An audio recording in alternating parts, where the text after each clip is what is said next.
He didn't start with insults. He started with jokes. The professor laughed and said Filipinos were naturally submissive, that colonization trained them to obey. He mocked the accent, dragged out words, turned English into a punchline. Then he said Filipinos were better workers than thinkers. Good at following orders, not leading. Some students laughed nervously.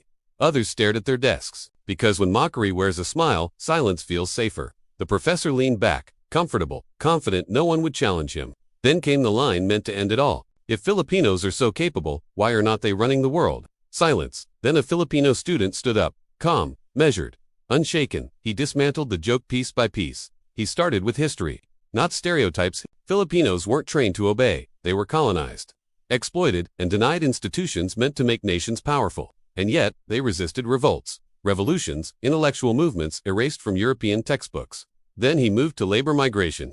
Filipinos didn't leave because they can't think. They left because global systems reward cheap labor from formerly colonized nations, because passports not intelligence decide opportunity, because systemic inequality pushes talent outward. Then he addressed the accent.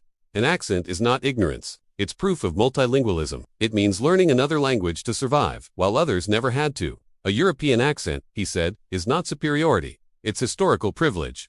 Then he tackled obedience. Obedience is not inferiority. It's discipline, professionalism, adaptability, traits the global economy exploits, then mocks. And finally, he drew the line. A classroom is not a comedy stage. A professor is not a stand-up comic. And students are not targets. When someone with authority uses stereotypes for laughs, that's not discussion. That's humiliation, dressed as humor. That's not academic freedom.